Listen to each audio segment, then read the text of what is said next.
I mean, I'm not happy right now. Don't know about the ending. Okay.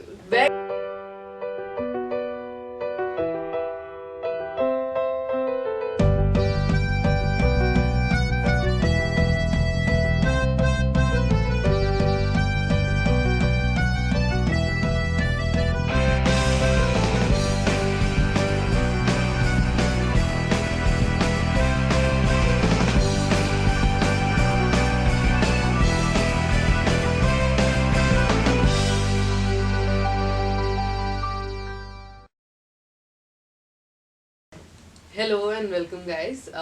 So we are back, and this is Blank Confidentiale, season 2, and we're with the panelists Shreya, Drivit, Mrityunjay, and myself, the head of podcast right now. And today's topic is happy endings. Do they exist? So, what do you guys think? Always no. I mean, I'm not happy right now. Don't know about the ending. Okay, where do you think this idea of happy endings even originated from? I think it began with the fairy tales from the Europeans. Like when I read the fairy tales, they usually hero or heroine. They begin their story, then they go to some problems or obstacles, and then they overcome, and then they get married or fall in love with each other, and it's a happy ending. We also have example of the Disney. The most of the story of the Snow White, Cinderella, and Belle, they all have the same situation. They come from the poor family, then or rich family, but they face a problem, and in the end of their story, they get happy ending with their love. That's all. But like, that's not exactly true because where all the fairy tales originate from, the Grimm's tales, they are like very dark tales. Like, very dark. I cannot even begin to describe how dark they are. And like, those don't have happy endings. I feel like happy endings, they're like made up by adults when they're telling the children fairy tales. Like, want the children to be happy, want them to be comforted. Like, you can't just start going about Cinderella's divorce once the story finishes. So like, I think like it's just a very human idea in general to like want comfort in the idea that, oh yeah, after that we were always happy after that, nothing bad happened. I think happy endings, if we just don't focus on the movies and the fairy tales, happy endings are also promised to us in forms of engineering. So, one of the reasons we are here, I guess, saying just do engineering and everything will be fine. That is one of our happily ever after Yes. ideas, I think. And are you sure that idea still lasts? You're first, so you should tell me, Shreya. So I guess basically I would say yes because I basically want that. I had options and I have supportive parents who would basically love me doing anything, but I still wanted to do it. So it's fine for me, I guess. But if you don't really like doing it, then it's a trouble. Like, Of course. happily ever afters, the way we were promised is like a string of happily ever afters. Like 10th board mein, you get promised, do this well, you'll be happily ever after. Life set ho jayegi. Then 12th board, same thing, JE, same thing, college, same thing. Yeah. So I feel like it really is a myth we're being sold. Happily ever after doesn't have to mean that you'll be happy like all the time. That's the thing, right? Yeah, I mean, ever after. I mean, I get what you're saying that happily ever after is kind of a reduction of a phrase now. Like, it doesn't Exactly. mean you'd always be happy. That'd be boring. Like, if one thing happened and now, oh yeah, nothing bad ever happens. You're just happy all the time now. True. One of Yeah. my English teachers, she told me, saying, you know, there exist no storybooks if happily ever afters actually did exist. Like, for me, if we say go with Cinderella, for her it was happily ever after. But what about her parents who had to abandon her? They didn't have a happily ever after.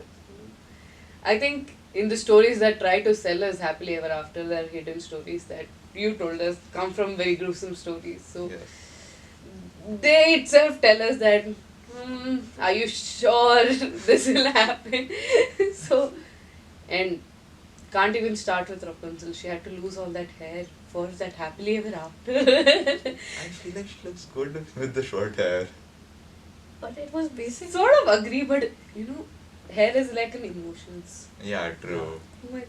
But She in the looked beautiful like in any way, but still like, but it was basically for saving her, so never mind Speaking of that. her, the hair was a symbolize of uh, holding back herself back.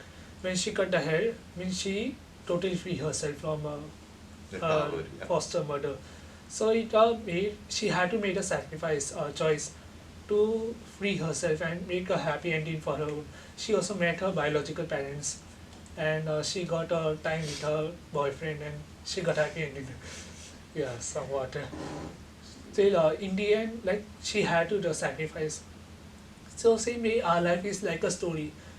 We also have to sacrifice ourselves, and sometimes we are a villain in someone else's story. So, like we may also get a sad ending, and they might get a happy ending. But we should be grateful that they are getting the happy ending, and we should also focus on ourselves and improve ourselves to get our own happy ending. So I think happy endings so here doesn't have an ending. It's something maybe if like you said, you I think love aerodynamics, your sorry, which branch are you in? Aeronautical. Aeronautical. So aeronautical is something you have been so passionate about, and I'm not going to say you're not going to face any difficulties in it, but I think at the end when you become an aeronautical engineer, you're going to feel very happy about it, and in that sort of way, that becomes your happy ending. It's not exactly like how can you define ending? I agree very much because, like, for Yeah. example, we just talked about Rapunzel, and there's a series which is a sequel to the movies, and then Yeah. Cinderella also had a sequel. Like, in general, I feel like the age we live in, like, it is cynical, but it also is like filled with sequels. Like, I feel like the lie in happily ever after isn't exactly the happily part, is the ever after part. Like, we don't have endings in real life. Never thought of it that way.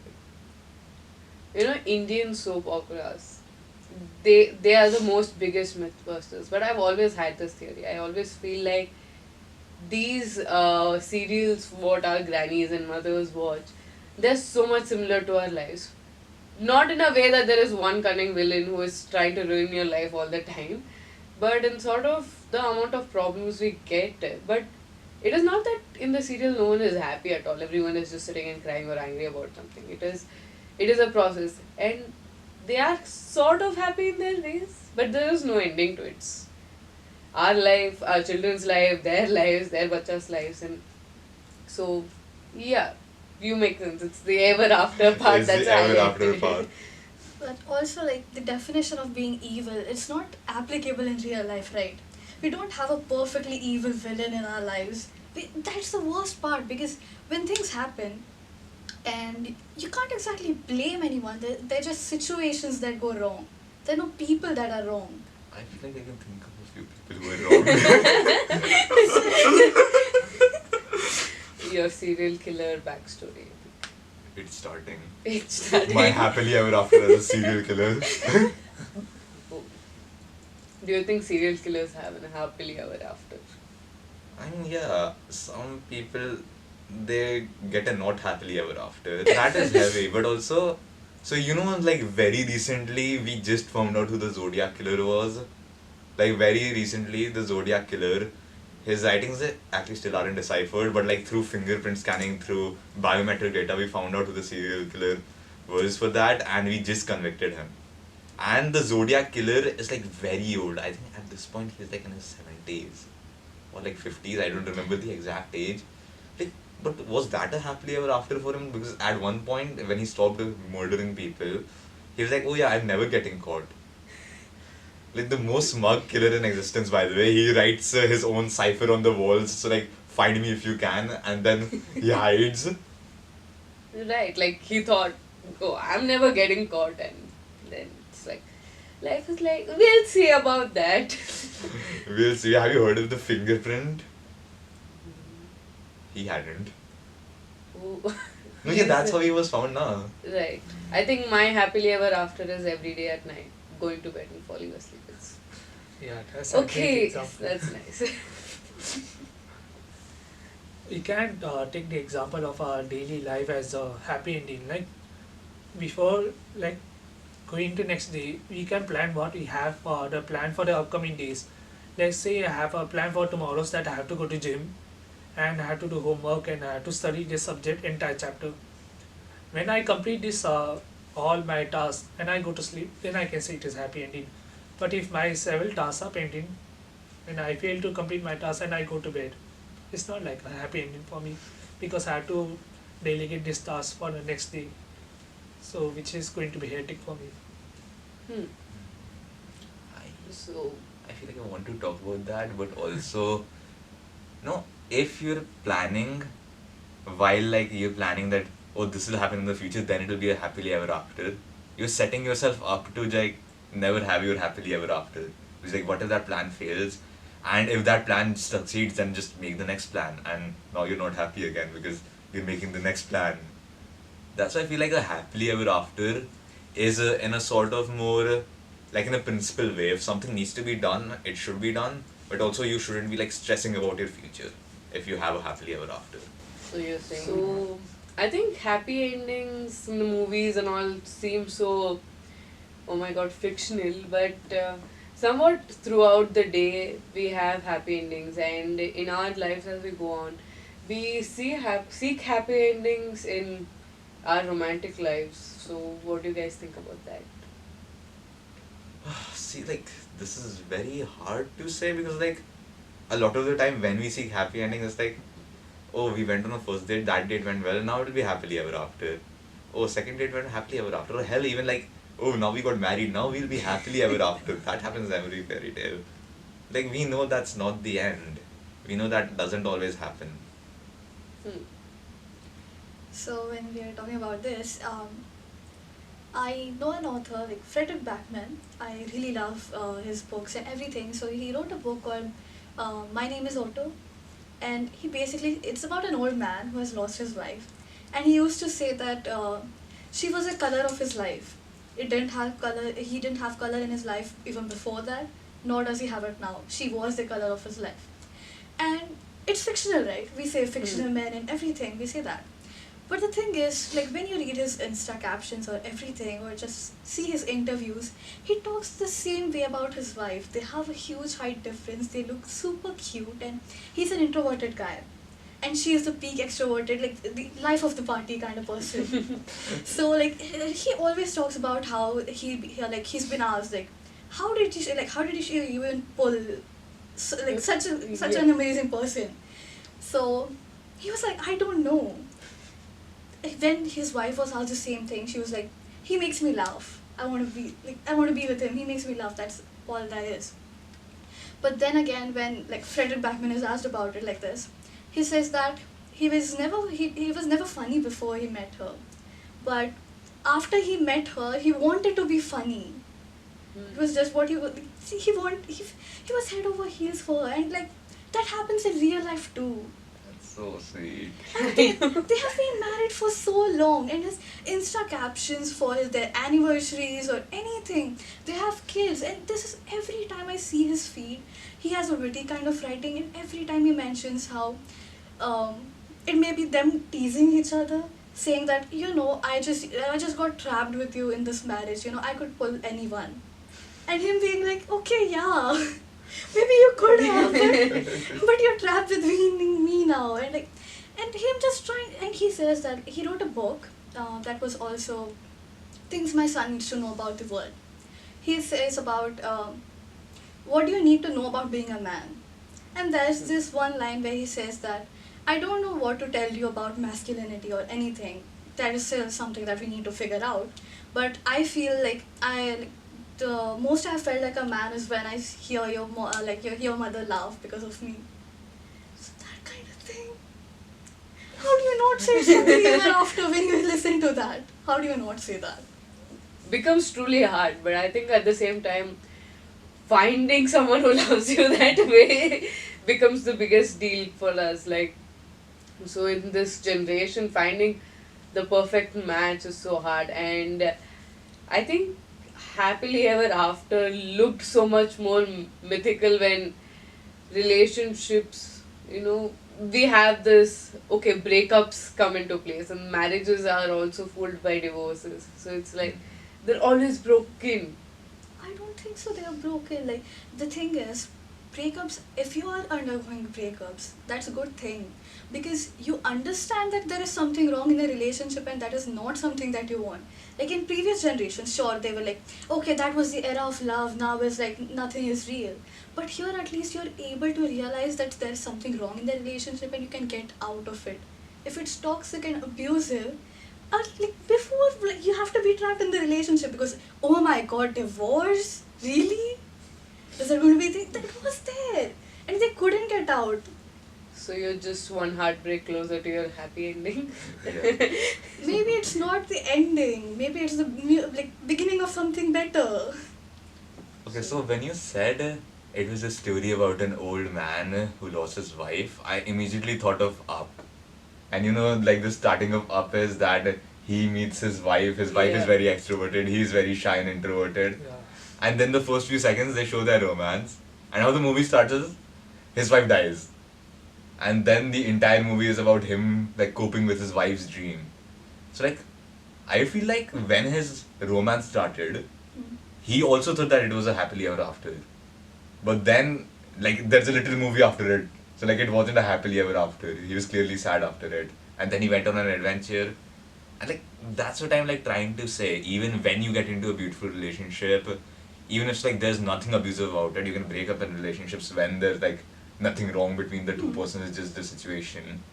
I feel like a happily ever after is like still too much to say that oh we will be happily ever after this. But I think what brings us there is, are we happy now? We've gotten to live in the present, I think, right now. So from the olden generations where it was the era of love and everything, it was more focused on, get married and then have kids and you'll be happy forever. Now, right now, we have come down to the idea of let's be Nowadays. happy now. So he makes me happy now, we are happy now. And so happily ever after is a fake promise, but happy now can be achieved, I guess. I think um, The Pursuit of Happiness is one of the movies I watched, and it gave me a very nice perspective of happiness. It says happiness is a pursuit. You can always chase it, but you can never have it. Because if you're running behind it, you're never going to have it. You just got to stand there and feel that, no, I am happy right now. So I think that is how modern day relationships also work these days. It's more, am I happy in it right now? Speaking of relationship, I am like scared of going to relationship because like as we just said that when a person go to relationship, they find there's some difficulty, they immediately break up, and I have no intention to go like in such kind of relationship like short term, like where you break up. So that's why I never try to do something where there is ending. So like, but eventually the time goes by, no, I realize that every ending there is something beginning. So when you end one relationship, there is another beginning of new relationship. So like when you face the ending, there will be something new. Like it happening like for a long time. When dinosaurs died, the human age began, and when human also will go on, and the new pieces will come. It is like a cycle of the life. It will go around like round and round. But again, if you do not, um, if you tell yourself, okay, this probably will end, so I'll not even try it, I think you're leaving yourself out of a very good opportunity to be happy.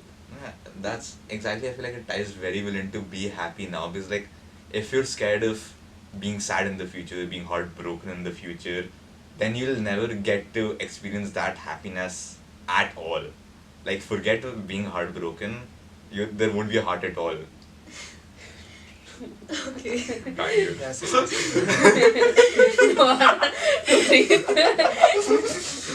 Did that line go too hard? I revived my poetry for this. But the chasing part is true even in relationships. Like nowadays relationships, like I want to be in a relationship. That's why people get into relationships. it's not about that. Sometimes if you're really talking about love, and if it is like these happy things that are promised, if it is true, then it should be about the person, not about being in a relationship in itself. Mm-hmm. Hmm. I agree True. because like nowadays there are so many dating apps and stuff, and I feel like I can never do a dating app because like I cannot date someone which I already do not have good rapport with. Exactly. Like if I'm not like having funny jokes with them, having sweet moments with them as a friend, how will I do that as a boyfriend?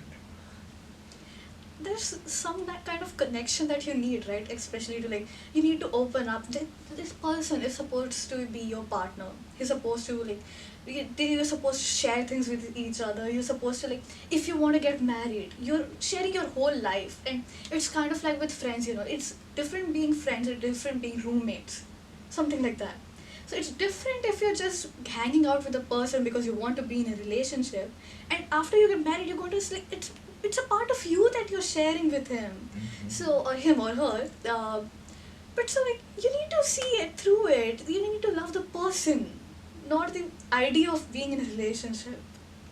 So that is our secret to happy endings in relationships, I guess. So when it comes to friends, do you think happy endings end there? Like, because when we have friends, right now we are friends, of course. So this journey will, of course, come to an end. But does happily ever after or happy endings mean that when you look back at something you're happy, or does it more of mean while leaving you're happy? We don't know what it will be when you look back. I like there's this analogy that I saw on YouTube, which was basically about, like friends being like from like analogy of a tree. There are leaves, there are branches, and then there are roots. There are leaves that we meet. They are beautiful at first. We meet them, but we don't exactly keep up with those friendships, right? Long term, yeah, no. Of course, we love meeting them and everything. Even when you see it, but like heavy winds, storms, bye bye. That's it. Branches, they seem that they can support you, but they cannot. Like long term, no, it's not going to happen. But that's just how that's how it is. But you do enjoy it, right? You do need it. There are nests that is built on the trees. They are essential, but also they're not going to be there with you. And then there are roots. They are going to sit with us. We all have friends like that too. Maybe we have friends from our like primary school or whatever. I have a friend from LKG. Okay, so 10th Yeah. and 12th completely stopped talking, zero conversation, like we barely talk online even. He's like a very distant friend at that point, despite being like best friends in 9th, 8th grade. Then we meet in Manipal. First semester we don't talk much. Second semester, and like both of us have like kind of problems, and then we connect over those. And now we basically rejuvenated our friendship like from our like 8th class, and now he is a what I'll call like my closest connection in life in general. So your chuddy birthday right now. Yeah, he's my chaddi buddy right now.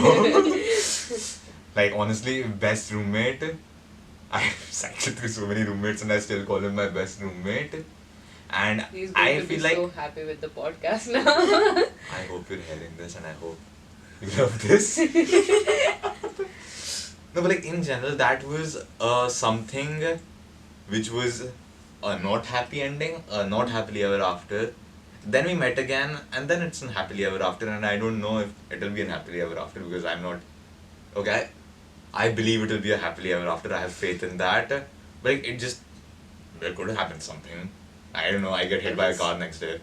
Exactly. See, this is the process. So this all comes down again to how you define your happy endings. This may just be the journey, right? Mm-hmm. How do you say it's that if it was happily ever after, then it wasn't, then it is again. So it's not happily ever after if it's still going on. Mm-hmm. It's contradictory. to Yeah, itself. exactly. So like, if it's the end, how do you say it's like happy or sad? Because like, it's the ending. You know what I You're mean? not left to feel anything after. Yeah. It's like we are so focused on the ending that we forget what is there in front of us. We are like so focused on searching the secret behind having the happy ending. Just ending, like people think the ending is like ending of the life, that is the ending. But we take the example of the Ratan Tata. how he lived his life. He was his parents got divorced and he went through difficult phase of his life. There was a role model of his life, and that was his grandmother.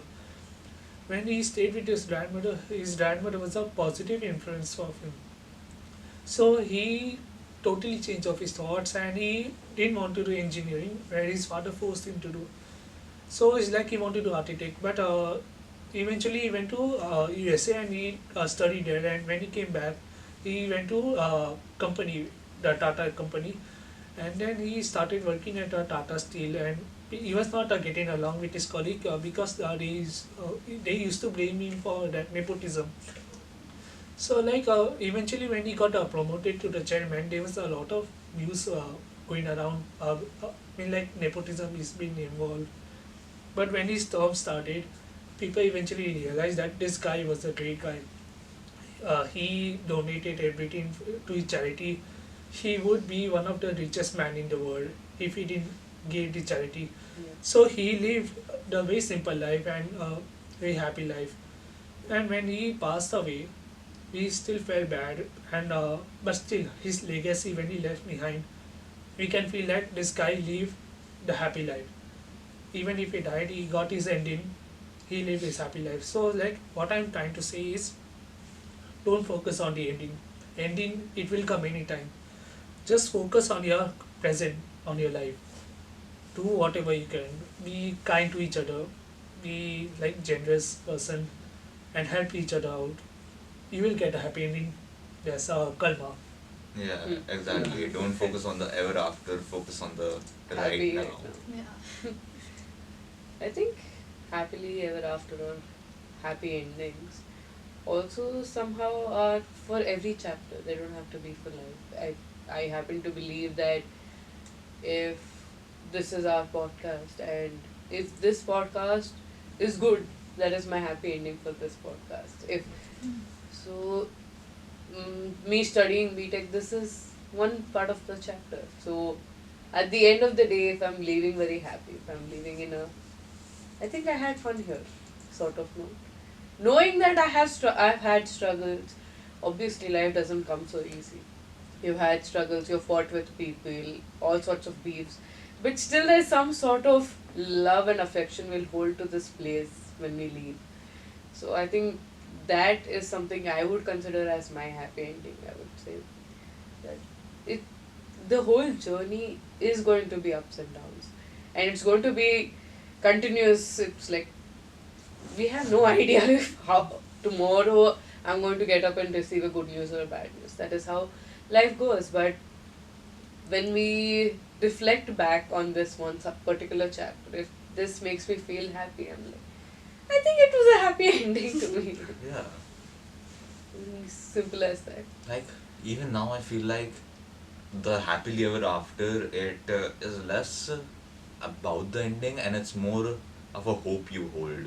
Like, you will be happily ever after this ends. When you're in bad times, you think, when this bad time ends, when I overcome this, I'll be happily ever after. When you're in a good time, you feel like this would continue, this happiness will carry me on through bad times. We'll be happily ever after. So I've always had this thing. I asked you guys, do you think happily ever after exists or not? And instantly it was like, no. But why does the thought still exist? Why are I think if we had kids or if we had to go to first grade students, we would still go and be like, don't worry, you'll be in college, you'll have a very nice girlfriend, and you'll be so happy. So we still, even though we know it is sort of a myth, we still promote it. Why do you guys think so? Okay, so if I'm add here, I think because we still enjoy things. When I wanted to join Manipal when I was in ninth, so I knew it because it's aeronautical, and I thought this was like one of the best colleges for it. And after coming here, like the weather and everything, people complain a lot. It may be like too hot or everything, and then there is studies, attendance, and everything. So people complain a lot. But the thing is, if I were given an option to go back and choose again, I know that I would do this all over again. That's the part. I will complain every day. I'll complain about the homeworks, about the professors, of the classes, the weather, the fever, and everything. I'll do that. I know that. I need to get through it because I cannot bottle up all those emotions. But at the same time, I know that I want to do this again and again and again if I presented the opportunity to do so, because I love it. Because I know that there is something, maybe that when I do become an engineer, even though the path is really hard, I know I'm going to have sleepless nights. I know I'm going to have to score in exams or whatever. There is so much pressure and everything. But I do like the small process. I love yapping about how amazing the mechanical workshop was. I love changing the tires. That was something new for me. So I love that. I want to do that again. So yeah. Choose mechanical, you'll have to do that again. I've had to make sure. But I think they did let me ride a jeep, and one of the students, I was not very sure about the clutch and the accelerator, which foot does it fall on. And I looked at one of my friends and I'm like, the right one is clutch, right? And he's like, yeah. Which is actually accelerator, if you guys don't know. And you guys have all attended mechanical workshops. It's on a high, so it's not exactly connected to the tires. And I just revved on neutral. Oh God. And the manager just goes, "What are you doing?" And then I just look at my friend like, And he's like, "Wow, bro, you rev so nice." And I'm like, dude, so yeah, I think we'd all do it again, even with the bad things. I haven't done this, but I want to do it You again. want to do it again. But yeah, still, what is that thing that keeps us hanging to this idea? Happily ever after. My biggest problem with happily ever after is the focus on the happily part, because it's the bad times and the good times which carry us through, which is the thing we're experiencing right now and will be experiencing in the future. So you mean happy and sad ever after? Yeah. I mean, Just that- ever after. I'll be Just ever after. Never dying. So I think we should modify that to together ever after, then Together happily ever ever after. So true. Okay, so it's like a story. You can write your own story, you can modify it. And if you want to stay happy, do something that will make it happy. Be with your loved one and be with your children, your future, or pursue your career, your goal. And if you have a dream, fulfill that, and you will live happily. After that, if I want to become entrepreneur, then that's my dream. So if I start up my own company and if the company goes successful, I will be happy, and I will be happy after that company goes on like a flow. But I feel like if I become an entrepreneur and I make a company and that company fails, I still want to be happy after that. Then I have to start again. Yeah. Be happy about something else. No, it's my dream. If I want to become entrepreneur, that's my dream. Then I have to do everything to be happy and to pursue that dream. If I change my dream, then where is my Okay, my happiness? company fails and I die and I don't get the opportunity to do that. That's a sad ending. For every person who is very rich now, who is very successful now, there are a billion people who had dreams, their dreams were crushed, and I still wish for them to be happily ever after. Even after their dreams were crushed. I feel like everyone in this world should have place to be happily ever after. You know what? We could actually play a small game, I guess. So why don't we pick some Bollywood couples right now, or even the fictional ones, and you guys can tell me your theories about if they had their actual happy ending or not. Oh, Let's start Shantanu. with Do you think it was a happy ending or a sad ending? It was a sad ending, I would say. No, not really. I Exactly. really like Om Shanti Om, because the ending is kind of bittersweet. At Don't the they end take of the that day. together? I But would there say was no so. Shanti. Middle Oh, ending. yeah, exactly. There was no Shanti Priya.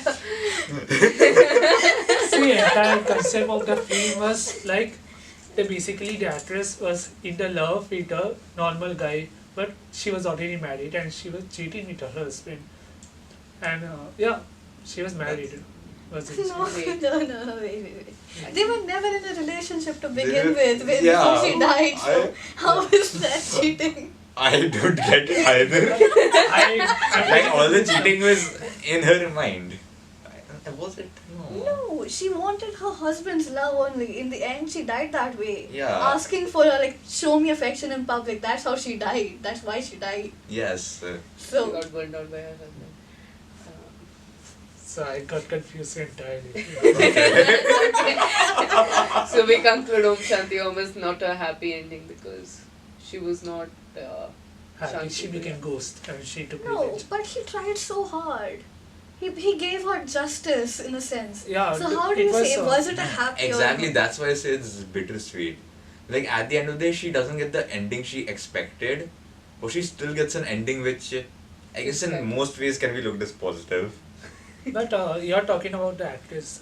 Think about the actor. He was in the love with a girl.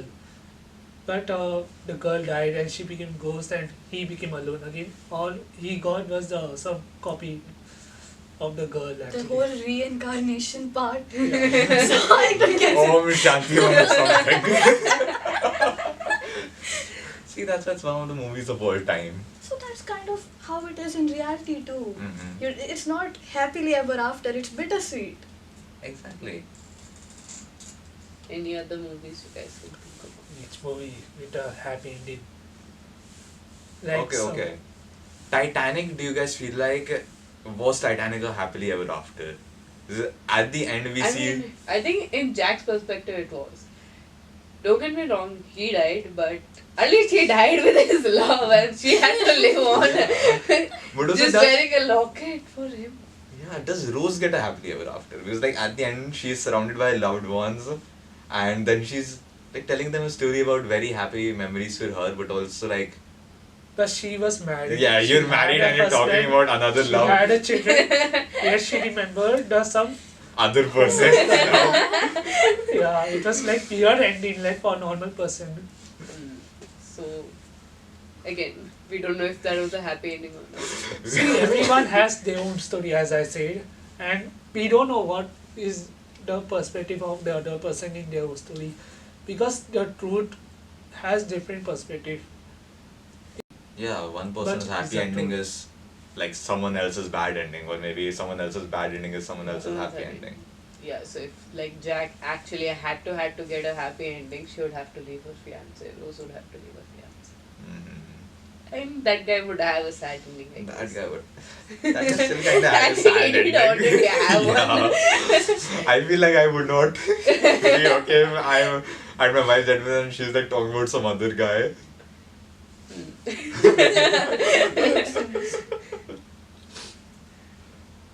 Like it's kind of similar, like in How I Met Your Mother, the Hmm. ending.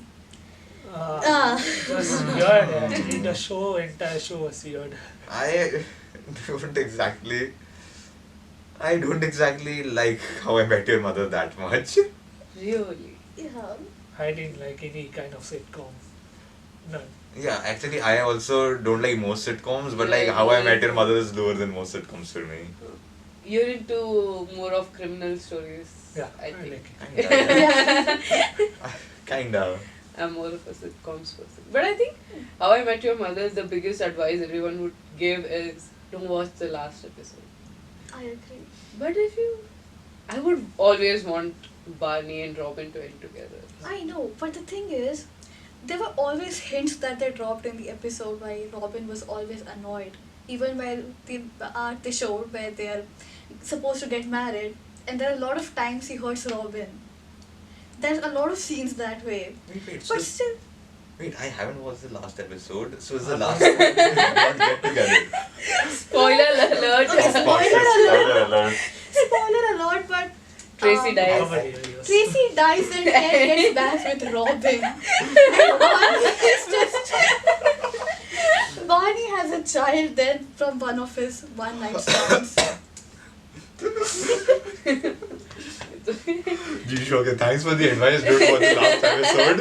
Yeah, That I wasn't know a what happy the ending for me, the viewer. Right. So, but again, he does get drunk and drunk in a level where he tells all the truth and he says he loves her so much. Like, he starts believing in love because of her. Like, they couldn't But it still love. wasn't enough. You don't know. Sad. In real life sometimes. They only Yeah. can show the this affection on the cameras and all, but as a real person, we can't feel it. What they are feeling. The But love. that's the whole point of movies and everything. That They show what people feel in real life. Yeah. That's the whole point of Like it. a point of a story is that you're empathizing with the characters, you're imagining how you would be over there. Exactly. Right. So yeah, I think we can kind of finally arrive at a sort of conclusion which says that I think I'm stealing your words. That is, every myth has some truth hidden in it, and every truth has some myth hidden in it. It's something that we just cling on to. It is just a ray of hope for us to keep moving on. Something to motivate us that we might reach a place where nothing goes wrong and we're all just extremely happy. But also at the same time, if you're happy now, this is your happy. Happy middle, I guess, not a happy ending. Happy ever happening right now. Happy ever happening. Let's go. Yeah. I mean, yeah, I feel like we've been on this conclusion throughout this entire talk. We've been like happily ever after shows only one side of what life is. Like the side which is about hope, which is about looking at the future and believing that you'd get something nice. And while it's a very good thought, there is a maturity in admitting that you might not get that happy ending. That things might not go the way you think right now. Right. So it's happy ever now and together ever after. Why even phrase it? We can just leave it open and Yeah, leave we it can. to that. Leave it over there. No need to make bad puns. So looking forward for our own happy endings, and we come to the ending of this chapter, and I can definitely say I'm happy. So see you guys again.